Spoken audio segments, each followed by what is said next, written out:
Dito kami naabot ng long weekend mga idol sa parking na ito. Yan yung kulay blue na container, tapos kulay puti na truck, yan yung truck ko. Napakaluwag ng parking ngayon mga idol kasi yung malalaking company pinapauwi nila yung mga truck nila pag itong long weekend. Pero yung company namin na medyo maliit lang at walang sariling parking, pag itong long weekend kanya-kanyang hanap na lang ng parking. Yun yung parang bahay doon sa may dulo, yan yung CR. Yun nga lang walang liguan, kaya kanya-kanyang diskarte na lang para makaligo. Nag-iigib kami ng tubig dyan sa CR, and then papainit na lang ng tubig sa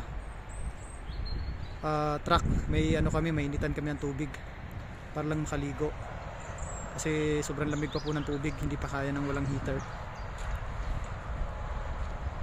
Mga idol, ito ang ganda ng ano nila, parking nila, kasi gusto mong mag-hike, yan, meron silang ginawang daan para makakapaglakad ka ng maayos. Gusto mong magtambay, meron din silang tambayan. Ganda ng mga puno, pero yung ibang puno wala pang ano, dahon, pero yung iba okay na. Sarap sa tenga yung huni ng mga ibon mga idol. Lalakarin natin hanggang sa kabila. Ganang umaga, dami ko nakita mga rabbit, kaso di ko alam saan nagtago, wala na sila. Yan yung mga hukay na yan mga idol, yan gawa ng rabbit ang mga yan.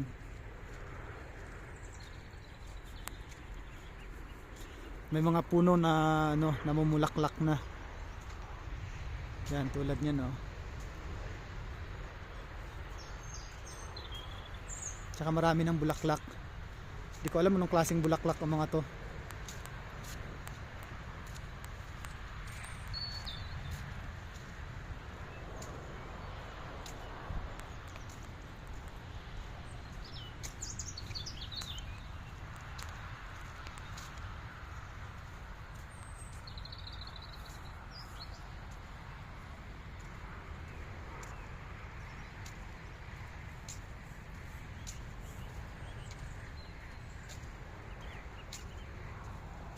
Yan, yung punong yan wala pang dahon-dahon,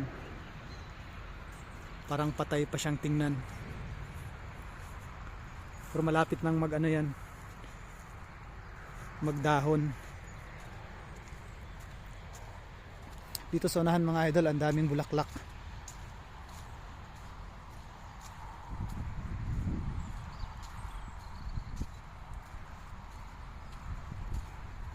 Dalawa kami rito, yung isa kong kasama dun sa kabilang side.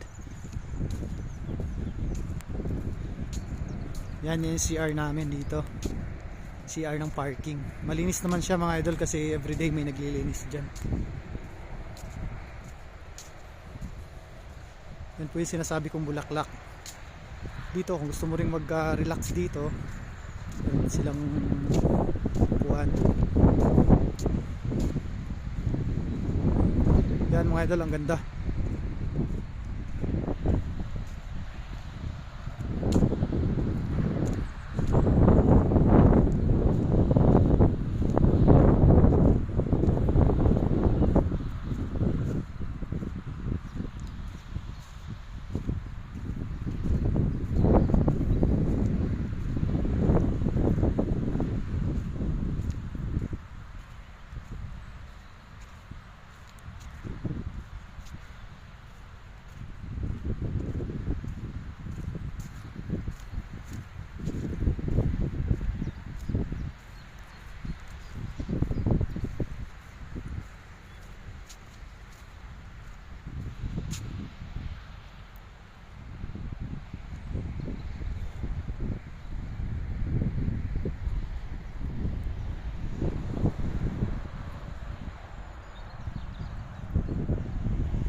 Yun lang mga idol, Thank you sa panonood. Thank you, thank you.